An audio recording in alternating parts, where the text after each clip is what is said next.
Now, from WYDC TV, this is Big Fox News at 10. Good evening, I'm Scott Beadle with Big Fox News. Last night, the City of Elmira's 17% property tax increase went into effect. A charter in the city's laws made it so the City Council did not get a vote on that tax hike.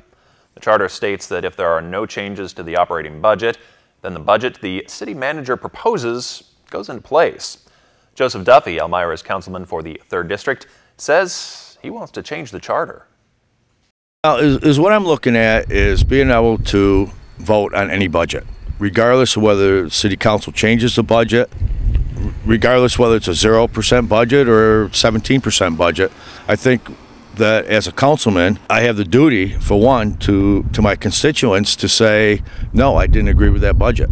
And by us not being able to vote on it, that took that away from me. And I had a lot of concerns from, from the residents I represent. And, I wanted them to know that I do care about what their concerns are. And when we don't vote on a budget, the perception is sort of that we agreed with the whole budget. And there was parts of that budget that I wasn't all that happy with. And, I would just really like the opportunity to vote on any budget that comes up.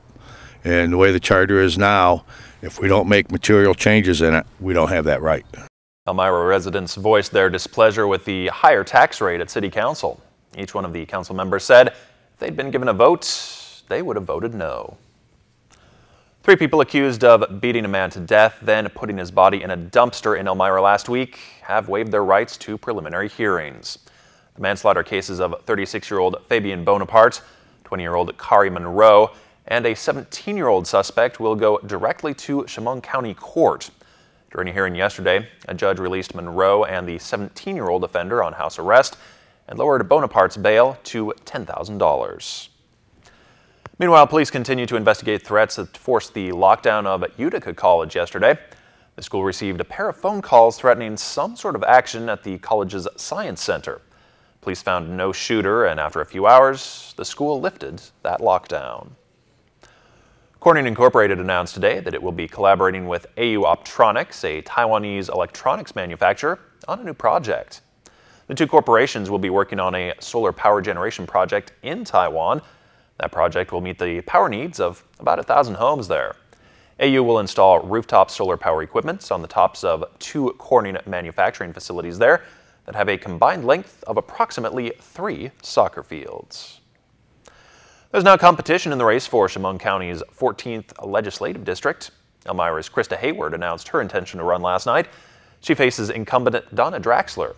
Hayward is a molecular biologist and sits on Corning Community College's Board of Trustees. Well, we won't see much of the sun, but probably will see plenty of snow over the next several days. So, just how much? Chief Meteorologist Chris Summers has your Big Fox forecast coming up right after this. Here's your local stock market update from Big Fox.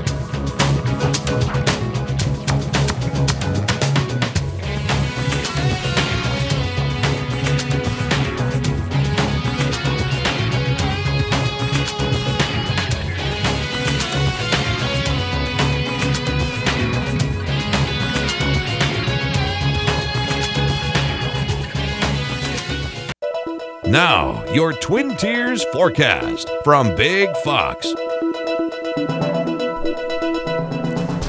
And welcome back, everyone. Taking a look at what we can expect to see here over the next couple of days. Have another nor'easter making its way into parts of the northeast. Looks like we're going to see about 1 to maybe 3 inches of snow, but also going to see a lot of gusty wind too as we head through the next couple of days for Elmira and Corning. So cloudy skies and a little bit of snow as we head into the overnight hours of tonight and early on your Wednesday. Really only looking about maybe an inch or so with this first wave to come through. Now Thursday is when we'll probably see the majority of our snowfall, which would be about 1 to 3 inches once again here around the Elmira and Corning area, the Twin Tiers area. Seeing those mostly cloudy skies. Still may see a little bit of light snow even around as we head into Friday as that system pulls away from our area, but the gusty winds will be around for the next couple of days. So here's our future radar, again showing a few of those light snow showers moving through the area even at 10 o'clock tonight. As we get into the overnight hours, then may see a little break by early tomorrow morning, 6 o'clock in the morning, seeing again a little snow activity basically off to our east, but another round coming in from the west as well as we get to about noontime or so.